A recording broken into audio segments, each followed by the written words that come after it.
Hi, gang. Let's see here. Camera position.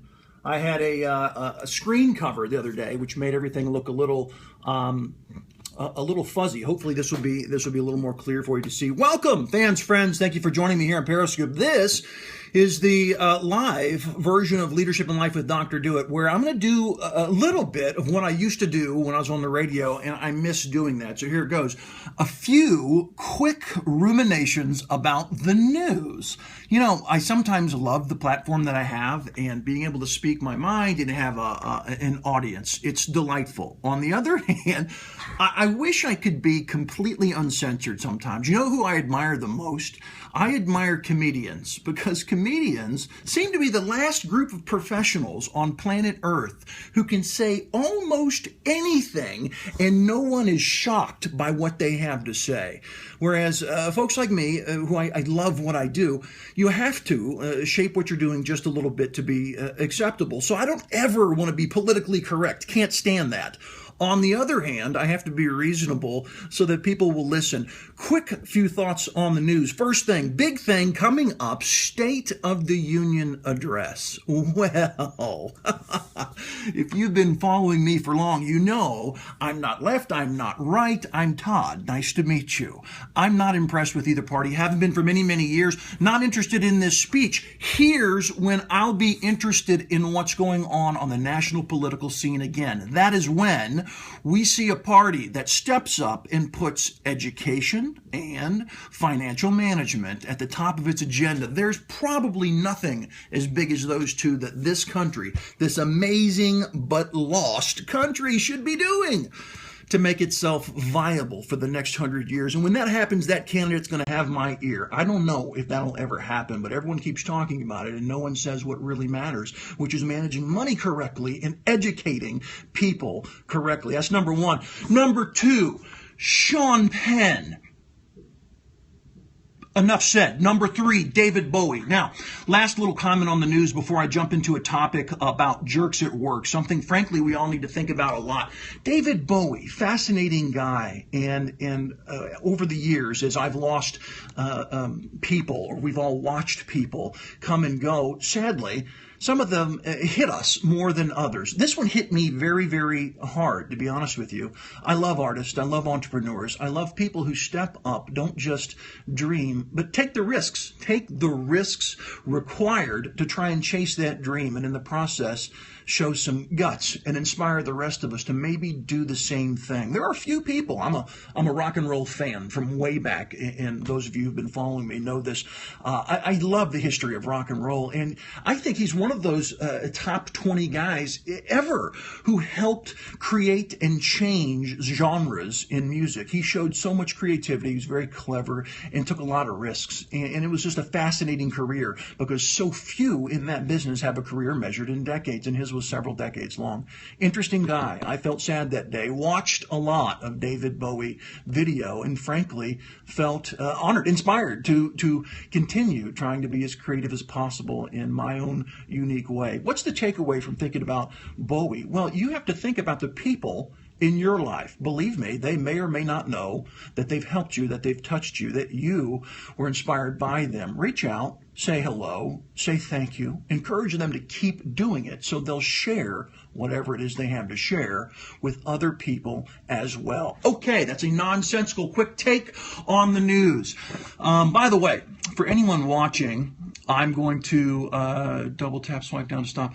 I don't know why I'm not seeing your comments. I must have inadvertently locked you out of making comments, which I don't understand. So if anyone does know Periscope better than me, since I'm a relative newbie, do me a favor, send me a tweet or an email, todd@drdoit.com, and tell me what it is I need to do to activate that so you guys can have the freedom to interact a little bit more. All right, today's topic, short but sweet, vital, in fact, it's jerks at work. Now, what are my credentials on this topic? Well, aside from the fact that I've got a great PhD and a lot of experience consulting and writing about organizational life, I'll be honest with you, as I was going through my younger years, I was aggressive. I still am. I was aggressive at work. And sometimes, you know what? Sometimes that ruffles feathers, and I'm confident, very confident, that more than once I was viewed as a jerk. Now, here's the good news. If you care about improving, if it's more than just lip service for you, you can be self-reflective, you can be open, you can think about how others feel about you, what they see, and sometimes it hurts, but ultimately it's useful. And those few times that I stepped over a line, probably for the right reasons, but still not justified, and acted like a jerk, well, they hurt, but they help you grow. So on top of having that kind of personality when I was a little bit younger, there's a whole lot of learning and experience and scholarship that goes on top of that. And today, I've written about it elsewhere. I'm going to summarize as best I can a few thoughts you should take with you, because believe me, I don't care how great your attitude is. I don't care how good your decisions are concerning your career. You will eventually work with someone that you don't care for, maybe even a bona fide jerk. So let's think definitions. What is a jerk? I'm not talking about a simple oil and water situation where your personalities don't mesh extremely well and you know you're not going to be best friends. I'm not referring to that. I'm thinking about a person who is consistently mean, unpleasant, difficult to be around. Now, obviously, I'm not talking about a level of unpleasantness or inappropriateness that is so bad you've got to call HR, tell your boss, or call the police. I'm not talking about that. Those are people who are diagnosed, will have real problems and need real help. I'm talking about the people under that threshold, and there's a bunch of them. Dealing with them is, well, difficult. It makes you stressed. It makes you angry. It makes you want to say things you know you shouldn't say. It makes you dread a meeting. Consistent, unpleasant behavior. That's a standard, simple idea for what defines a jerk. Now, important distinction. Lots of us are too quick to label someone a jerk when you should hesitate. Here's why. There's two types. There's a jerk, and then there's evil people.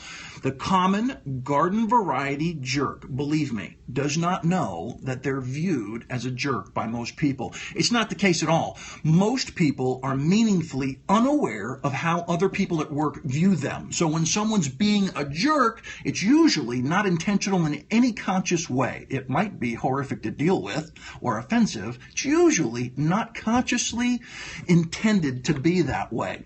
Of course, there are a few evil people walking around. That's folks who know they're being perceived as jerks and don't care at all. They're rare, thankfully, so we don't have to deal with them very often. But the garden variety people, oh, you're going to have to deal with them. And if you're successful, if you're really successful in your career, you're going to be in leadership roles and you're going to have to manage them. Welcome to the often difficult, but ultimately rewarding world of leadership. All right.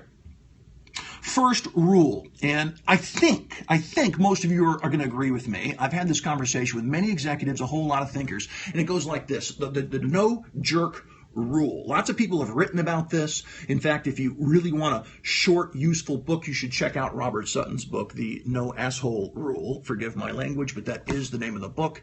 It's really interesting, and many of us have written similar things, and the point is great. Here's the rule. Ready? No amount of amazing performance justifies consistent jerk-like behavior. I don't care how good you are. You should not be allowed to be meaningfully disruptive on a consistent basis. Now, some executives have argued with me that, no, I'm wrong, because past some level of talent, it really does make sense to allow someone who's cantankerous to be cantankerous. And I say, nay, nay. That does not make sense. And here's why. Here's what they radically underappreciate and what they need to get through their thick heads. People who are jerks spoil chemistry. They do not just harm one person at a time. They harm plenty of people. They pollute the waters and hurt chemistry in a team, and that eventually hurts culture in your organization. Sometimes I wish I could tell you that your culture is defined by the highest, most positive, most character-filled, interesting people in your midst. Not really. They set the ceiling for what we can experience on the high end, but that's only part of the equation. The people we allow to be unnecessarily, repetitively negative, they will harm the goodness that resides in other people in short order. I don't like telling you this, but the research is actually very clear. Negative emotions, just like positive emotions, move at work and they spread very quickly like a virus. Guess what? The negative ones move faster, tend to stick longer than the positive ones. No jerks allowed. Now, a lot of people say you're supposed to hire great people with great character, and then you somehow train them for talent, and that way you don't have to deal with jerks. Comes from a good place. It's not horrible advice, but it's really not complete. It's kind of naive. You should care about who you're hiring and make sure to hire the best possible talent you can get your hands on. But when you're vetting them and bringing them on and making the offer, you've got to look at the personality fit, the character, whether or not the person is a good person. No jerks allowed. All right. Let's say you're not in charge, but there does appear before you a jerk. What do you do about that at work? I've written about this. I've lived through it. I bet you have too. And in fact, if you've got any great advice, I'd love to hear it. Feel free to email me. I'll be sure to put it in a blog post or something at some point. Here's the first thing I want you to know. You're not supposed to immediately engage and help them understand that they're being a problem. I don't care if that says you're brave or if they deserve it. Don't do that. Step one is to assess the situation and ask yourself, am I protected? Can I be protected? How can I do that? One, don't exacerbate the situation. Don't throw fuel on the fire, whatever that fuel might be. When you see a jerk flaring up, you need distance, a little distance between you and them. That might be silence in one form, or that might be physical distance, sitting away from them, not interacting as often unless absolutely required. You have to protect yourself. Now, you have to ask yourself, is there a point in time you've got to deal with the jerk? And the answer might be yes. I want you to think for a minute. How important is this person to your career in the next year or two? How important are they? Do you have a bunch of social capital? Have you been performing very well and have earned some latitude to speak your mind about issues that are tough, such as interpersonal conflicts or tensions? Do you have that latitude or not? Do you know if this person is being perceived this way by other people or just you? Be careful. Don't get involved in a conflict with a person you perceive as a jerk unless you're confident it's not about you, but that others also clearly see this person that way. Now, don't forget, long before you do any kind of intervention, you're supposed to, one, protect yourself, two, be careful as you label them a jerk in your mind. You're looking for a pattern, not a one-off incident. Sometimes it's easy to see one crazy behavior and then think to yourself, they're bad, they're deformed somehow, and they're a jerk. No, what you have to do is watch behavior over time, and over the course of months, if you see, or weeks, which would be even more difficult to watch, if you see bad behavior, insults, arrogance, other types of things people might do to justify that label, then you've got to think about whether or not distancing yourself is enough, protecting yourself is enough, or do you have to do something? All right. If you're going to do something, and by the way, if you manage them, it's your responsibility. You have to step up and help them understand what they don't understand, which is how they're being perceived. So let's assume just for a minute you are their boss. You're going to have to make this intervention. What are you going to tell them?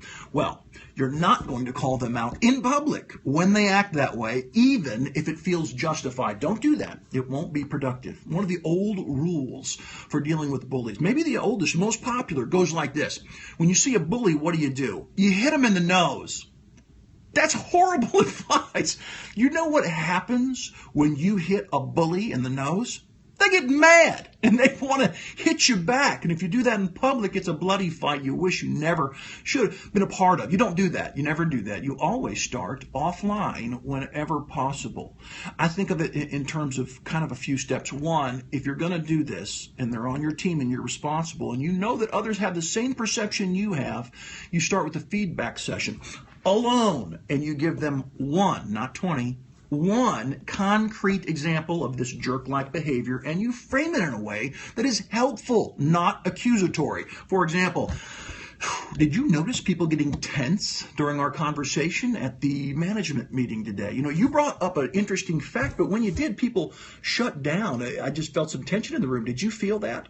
So do you see what I just did? I just spoke to this person in a way that was helpful, not accusatory, and just was open as a matter of fact to let them know about a perceived issue and let them respond to it. That is a low-risk way to do your job and put an issue in front of them they need to think about. Now, if it works, great, you're a good boss.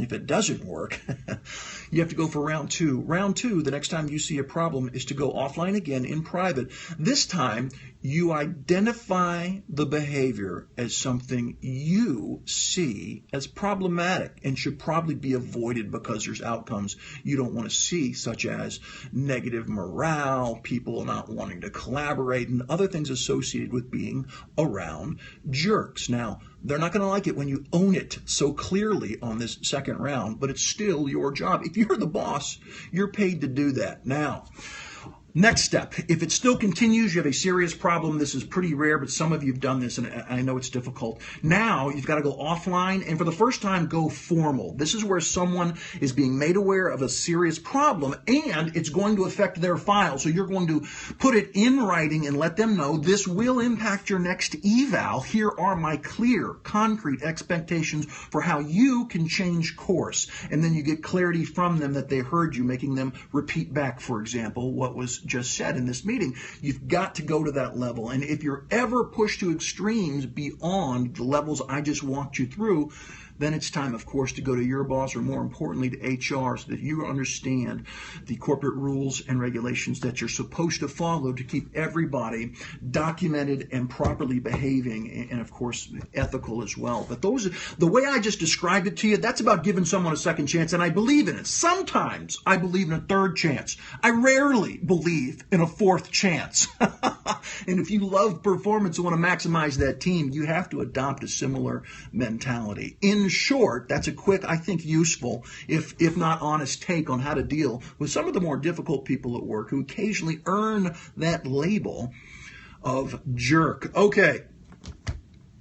That's all for now. I'm going to tell you more on future broadcasts about the things I wish to do via Periscope. I hope between now and then that you'll find this on YouTube. I think I'm recording it correctly this time. We'll find out. I'll post it on YouTube. Share it if you find this is useful and think someone might benefit from this. Of course, check me out on Twitter and on LinkedIn and on my blog. And if you've not seen it on iOS or on Android, there's a Dr. Do It app. Very simple, awesome, fun, free way to keep up with everything I've got going on, which is usually quite a lot. Thanks for listening. We'll see you next time.